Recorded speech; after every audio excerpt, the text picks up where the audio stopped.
ఇంకోటి కావచ్చు, బాలనగర్ కావచ్చు, మొత్తం సికింద్రాబాద్ పార్లమెంట్లో కూడా మనం చేసిన పని ఎక్కడ పోయినా మనకు ఇలా కనబడుతుంది. నేను మిమ్మల్ని అందరినీ ప్రార్థించేది ఒకటే, ఆలోచించమని కోరేది ఒకటే.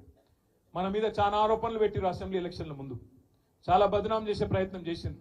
ఏమన్నారు అన్నాడు, బీఆర్ఎస్ బీజేపీ వేరు కాదు, వీళ్ళిద్దరు ఒకటే, వీళ్ళు బీజేపీ వాళ్ళకు బీ టీం అని చెప్పి మైనారిటీ సోదరుల మనసుల్లో విషం నింపే ప్రయత్నం చేసిండ్రు.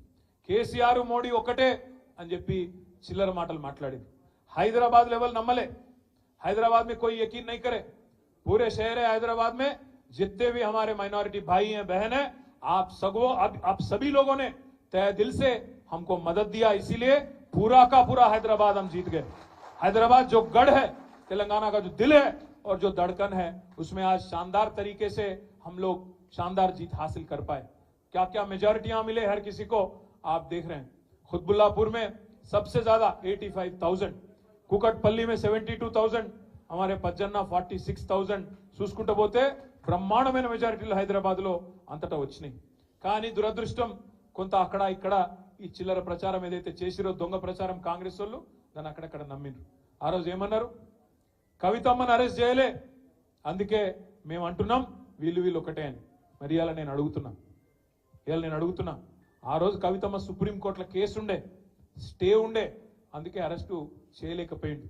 కానీ ఇవాళ పగబట్టి ఇంటికొచ్చి ఒక కవితమ్మనే కాదు, కవితమ్మని అరెస్ట్ చేసిండ్రు, ఇద్దరు ముఖ్యమంత్రులను అరెస్ట్ చేసిండ్రు. అంటే ఎట్లున్నదంటే రేసు ఉరుకుతే నేను ఒక్కనే ఉరకాలి తప్ప ఎవడు ఉండొద్దు ఇక మైదానంలో అన్నట్టు మోడీ గారు ఇవాళ మొత్తం ప్రతిపక్షాలను అరెస్ట్ చేసే ప్రయత్నంలో ఉన్నారు. మరి ఇవాళ ఏమంటది ఈ కాంగ్రెస్ పార్టీ, మీరు ఆలోచన చేయాలని చెప్పి నేను కోరుతా ఉన్నా. ఇంకొక మాట కూడా మీరు ఆలోచన చేయండి. आज मोदी को और बीजेपी को रोकने की ताकत, रोकने की हिम्मत, रोकने की आज जो एक माहौल बनाना चाहिए, वो आज वो ताकत कांग्रेस पार्टी में नहीं है।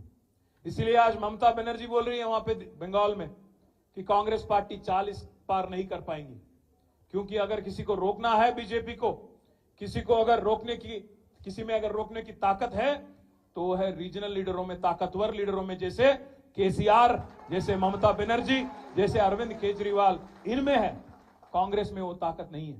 इतने చెప్తలేని మాట నేను ఇలా మీరు చూడండి దేశం అంతటా ఎవరు ఆపగలుగుతున్నారు బీజేపీని, కేవలం బలంగా ఉన్న ప్రాంతీయ నాయకులు ఆపగలుగుతున్నారు తప్ప కాంగ్రెస్ లో ఆ పరిస్థితి లేదు. ఇక దానిలా ఇక్కడున్న కాంగ్రెస్ అయితే చాలా విచిత్రమైన కాంగ్రెస్.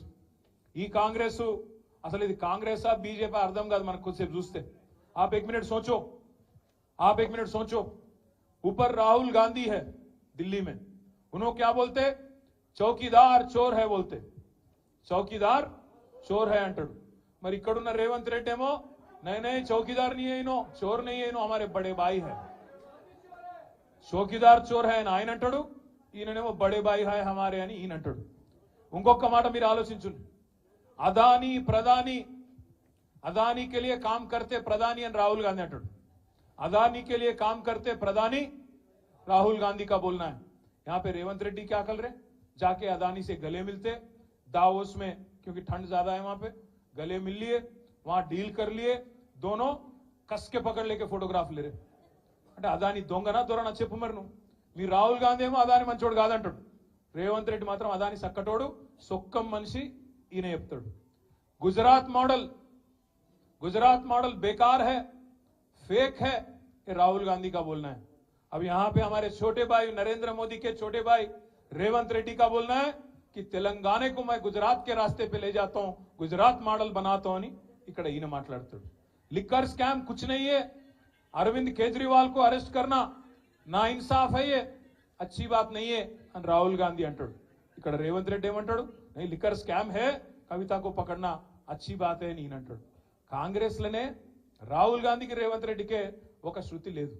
ఈయన ఇవాళ బీజేపీ పాట పాడుతున్నాడు. ఇక్కడ ఉన్న ఆయన రేవంత్ రెడ్డి మీరు యాద పెట్టుకోండి, ఇవాళ రాసి పెట్టుకోండి, పార్లమెంట్ ఎన్నిక తర్వాత ఈ రేవంత్ రెడ్డి అంటాడు, ఎందుకంటే కాంగ్రెస్ గెలవది పీకది, వాళ్ళతో ఏం కాదు, దేశంలో ఊదు కాలది పీరు లేవది, వాళ్ళతో ఏం కాదు, 40 సీట్లు కూడా దాటే పరిస్థితి లేదు. 40 సీట్లు దాటకపోతే వెంటనే జంప్ అయ్యే మొట్టమొదటి క్యాండిడేట్ ఈ దేశంలో ఎవడన్నా ఉన్నాడు అంటే ఈ రేవంత్ రెడ్డి. మళ్ళా మొత్తం ముఠా కట్టుకొని ఈ నాగేందర్ను బిగేందర్ అందరిని తీసుకొని బీజేపీలకు జంప్ అయ్యే మొదటి క్యాండిడేట్ ఇదే రేవంత్ రెడ్డి. మీరు రాసి పెట్టుకోండి. నేను ఇప్పటికీ ఒకసారి కాదు 10 సార్లు అన్న ఈ మాట, ఒక్కసారి అనలే ఈ మాట 10 సార్లు అన్నా.